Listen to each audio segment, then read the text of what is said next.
You ever notice how spending money barely feels like spending money anymore? You tap your phone once. Food arrives.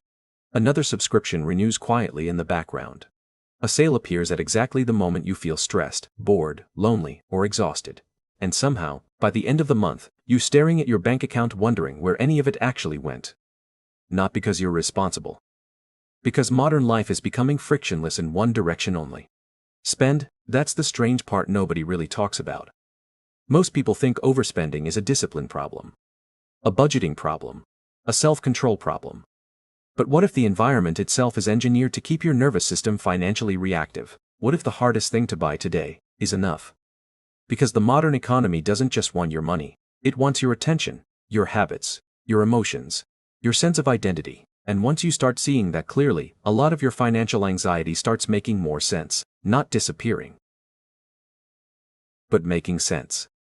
Because this isn't just about consumerism anymore, it's about psychological architecture. A lot of us grew up believing financial stability was mostly about math. Spend less than you earn, save consistently, avoid debt, invest for the long term. And technically, those ideas still matter. But emotionally, modern life feels nothing like the world those rules were built for. Previous generations dealt with advertising too, obviously. But today, marketing isn't something you occasionally encounter, it surrounds you continuously. Your phone knows what you paused on, algorithms learn what makes you insecure, platforms track what keeps you emotionally engaged. Entire industries are built around reducing the time between impulse and purchase. Even boredom has become monetized. That matters psychologically, because human beings are not designed to make hundreds of emotionally loaded financial decisions every single day. Especially while stressed. Especially while overworked. Especially while uncertain about the future. And uncertainty is a huge part of the story. When people feel economically unstable, they often spend in emotionally unstable ways, not because they're irrational. Because the brain starts searching for relief. A small purchase, a delivery order. A small debauch, a delivery order. A weekend trip, a new device. Something that creates the feeling of movement, even temporary control. That's why spending today often feels emotional before it feels financial. Sometimes buying things isn't really about wanting the thing. It's about wanting a different emotional state. A different version of the day, a different version of yourself. And companies understand this incredibly well. Better than most people realize. Look at how products are marketed now. Very little advertising focuses purely on utility anymore. They don't sell coffee, they sell comfort. They don't sell shoes, they sell identity. They don't sell productivity apps.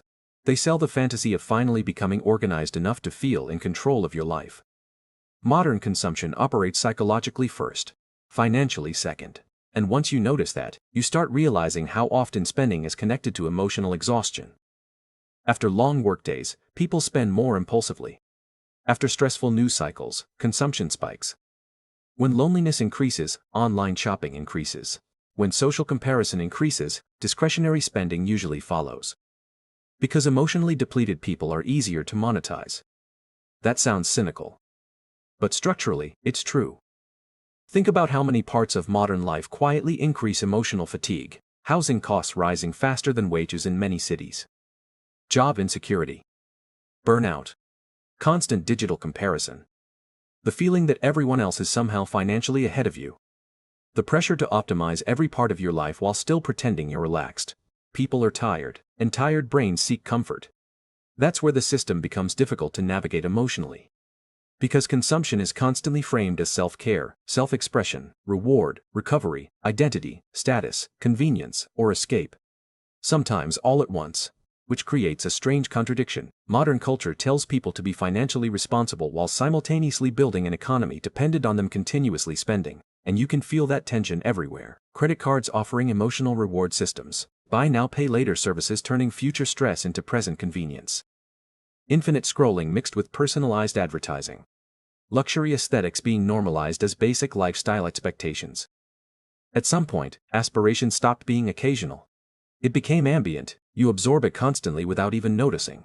A normal person can open their phone at 11 p.m. feeling slightly insecure and, within minutes, encounter someone richer, someone fitter, someone younger, someone traveling, someone retiring early, someone living in a minimalist apartment with perfect lighting and emotional calm. And suddenly your own life feels insufficient. That emotional gap is economically valuable. Because insecurity fuels consumption. Not always consciously, but consistently. This is part of why financial exhaustion today often feels deeper than simple money stress. It's identity stress. People aren't only trying to survive financially anymore. They're trying to keep up psychologically. And that becomes dangerous because there's no finish line for emotional comparison. There's always another lifestyle, another upgrade, another benchmark, another version of success quietly entering your feed. The system keeps moving the target, which means satisfaction becomes difficult to sustain.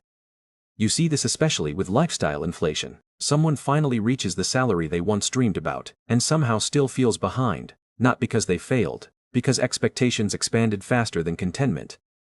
That's one of the least discussed psychological effects of modern capitalism. It trains adaptation incredibly quickly. What once felt luxurious becomes normal almost immediately. Then emotionally invisible. And when that happens, people don't just spend to improve life anymore. They spend to avoid feeling like they're falling backward. That's exhausting. Financially and emotionally. But I think the deeper realization is this. A lot of modern spending behavior is less about greed and more about emotional regulation. People are trying to regulate stress, regulate uncertainty, regulate loneliness, regulate uncertainty, regulate loneliness, regulate identity, regulate exhaustion. Money quietly becomes emotional infrastructure. That's why financial conversations can feel strangely personal. Because beneath budgeting discussions are usually deeper fears. Fear of instability, fear of dependence, fear of losing freedom, fear of becoming trapped in work forever. Fear of not being able to protect the people you love.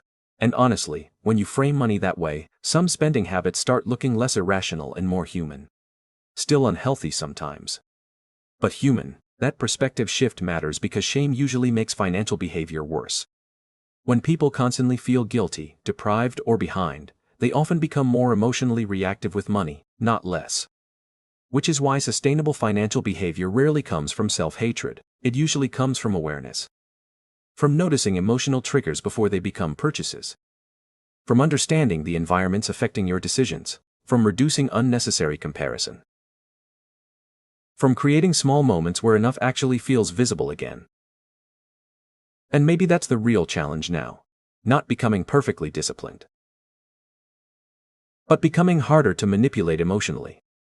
That doesn't mean rejecting modern life completely. You don't need to become anti-technology or obsessively minimalistic. It just means noticing when consumption stops serving your life and starts compensating for emotional depletion. There's a difference, because sometimes convenience genuinely helps. Sometimes experiences genuinely matter. Sometimes buying something improves your life. This isn't about moralizing spending. It's about recognizing when your nervous system is being quietly pulled by systems designed to keep you unsatisfied. Awareness creates space. And space changes behavior. Even small pauses matter. Waiting before impulse purchases. Unfollowing accounts that constantly trigger comparison. Separating identity from lifestyle aesthetics. Building financial goals around stability instead of status. Learning to tolerate the uncomfortable feeling of not constantly upgrading your life. Those things sound simple, but psychologically, they're powerful. Because they interrupt automatic behavior. And honestly, one of the healthiest financial realizations is understanding that calm is economically unpopular. A calm person buys less reactively. A secure person compares less compulsively. A fulfilled person is harder to emotionally pressure. That doesn't make you immune to modern systems. But it makes you more conscious inside them. And maybe that's what financial maturity actually becomes over time. Not obsessing over every dollar, not achieving some perfect optimized life, just becoming emotionally steadier around money, more intentional, less reactive, less controlled by comparison, less pulled by artificial urgency. Because modern life will probably keep encouraging you to spend. That part isn't disappearing anytime soon. But recognizing the architecture changes your relationship with it. You stop interpreting every financial struggle as personal failure. You start seeing the larger emotional machinery surrounding everyday decisions. And weirdly, that realization can feel calming, because maybe you were never simply bad with money. Maybe you were navigating an environment specifically designed to make restraint psychologically difficult. And once you see that clearly, you can finally start making financial decisions from awareness instead of emotional momentum. Not perfectly, just more consciously. And honestly, that's probably enough.